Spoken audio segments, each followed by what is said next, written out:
Moby-Dick, by Herman Melville. Chapter 2. The Carpet Bag. I stuffed a shirt or two into my old carpet bag, tucked it under my arm, and started for Cape Horn and the Pacific. Quitting the good city of old Manhatto, I duly arrived in New Bedford. It was a Saturday night in December. Much was I disappointed upon learning that the little packet for Nantucket had already sailed, and that no way of reaching that place would offer, till the following Monday. As most young candidates for the pains and penalties of whaling stop at this same New Bedford, thence to embark on their voyage, it may as well be related that I, for one, had no idea of so doing, for my mind was made up to sail in no other than a Nantucket craft, because there was a fine, boisterous something about everything connected with that famous old island, which amazingly pleased me. Besides, though New Bedford has of late been gradually monopolizing the business of whaling, and though in this matter poor old Nantucket is now much behind her, yet Nantucket was her great original, the Tyre of this Carthage, the place where the first dead American whale was stranded. Where else but from Nantucket did those aboriginal whalemen, the red men, first sally out in canoes to give chase to the Leviathan? And where but from Nantucket, too, did that first adventurous little sloop put forth, partly laden with imported cobblestones? So goes the story, to throw at the whales, in order to discover when they were not enough to risk a harpoon from the bowsprit. Now having a night, a day, and still another night following before me in New Bedford, ere I could embark for my destined port, it became a matter of concernment where I was to eat and sleep meanwhile. It was a very dubious-looking, nay, a very dark and dismal night, bitingly cold and cheerless. I knew no one in the place. With anxious grapnels I had sounded my pocket, and only brought up a few pieces of silver. So, wherever you go, Ishmael, said I to myself, as I stood in the middle of a dreary street shouldering my bag, and comparing the gloom towards the north with the darkness towards the south, wherever in your wisdom you may conclude to lodge for the night, my dear Ishmael, be sure to inquire the price, and don't be too particular. With halting steps I paced the streets, and passed the sign of the Crossed Harpoons, but it looked too expensive and jolly there. Further on, from the bright red windows of the Swordfish Inn, there came such fervent rays, that it seemed to have melted the packed snow and ice from before the house, for everywhere else the congealed frost lay 10 inches thick in a hard, asphaltic pavement. Rather weary for me, when I struck my foot against the flinty projections, because from hard, remorseless service the soles of my boots were in a most miserable plight. Too expensive and jolly, again thought I, pausing one moment to watch the broad glare in the street, and hear the sounds of the tinkling glasses within. But go on, Ishmael, said I at last. Don't you hear? Get away from before the door, your patched boots are stopping the way. So on I went.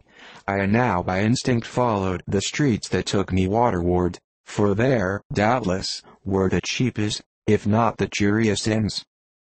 Such dreary streets, blocks of blackness, not houses, on either hand, and here and there a candle, like a candle moving about in a tomb.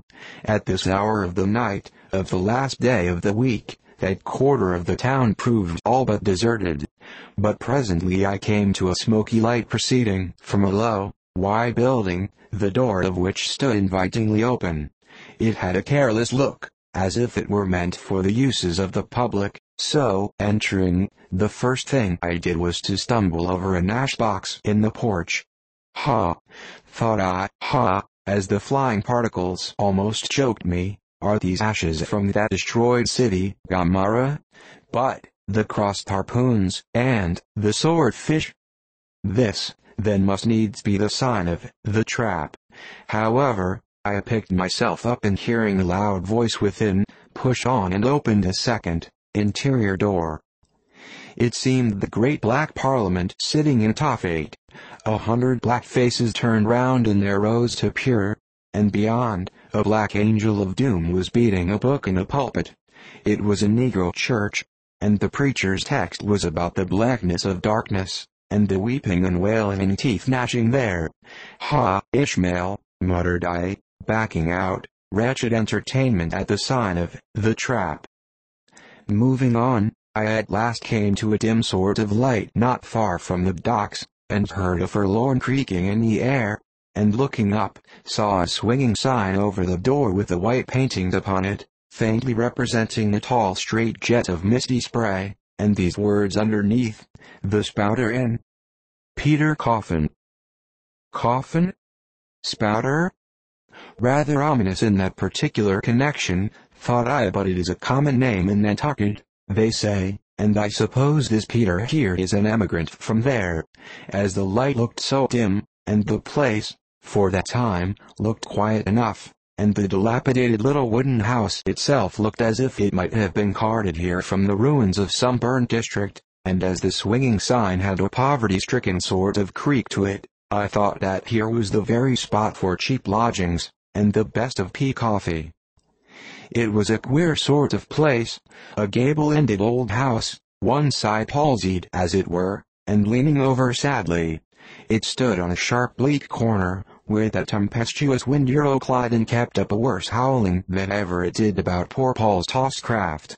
Euroclydon, nevertheless, is a mighty pleasant zephyr to any one indoors, with his feet on the hob quietly toasting for bed. In judging of that tempestuous wind called Euroclydon, says an old writer, of whose works I possess the only copy extant, it maketh a marvel whose difference, whether thou lookest out at it from a glass window where the frost is all on the outside, or whether thou observest it from that sashlet window, where the frost is on both sides, and of which the white death is the only glazier. True enough, thought I, as this passage occurred to my mind. Old Blackletter, thou reasonest well. Yes, these eyes are windows, and this body of mine is the house. What a pity they didn't stop up the chinks and the crannies though, and thrust in a little lint here and there. But it's too late to make any improvements now. The universe is finished. The coppice one is on, and the chips were carted off 1,000,000 years ago. Poor Lazarus there, chattering his teeth against the curbstone for his pillow, and shaking off his tatters with his shiverings, he might plug up both ears with rags, and put a corn cob into his mouth, and yet it would not keep out the tempestuous Euroclydon. Euroclydon, says old Dives, in his red silken wrapper. He had a redder one afterwards. Pooh, pooh. What a fine frosty night. How Orion glitters. What northern lights. Let them talk of their oriental summer climes of everlasting conservatories. Give me the privilege of making my own summer with my own coals. But what thinks Lazarus? Can he warm his blue hands by holding them up to the grand northern lights? Would not Lazarus rather be in Sumatra than here?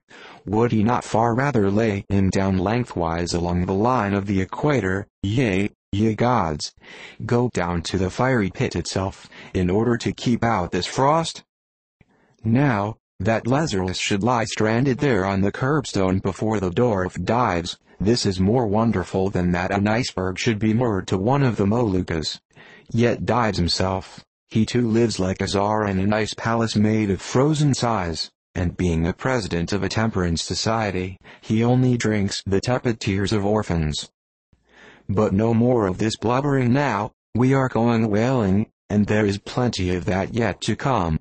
Let us scrape the ice from our frosted feet, and see what sort of a place this Spouter may be.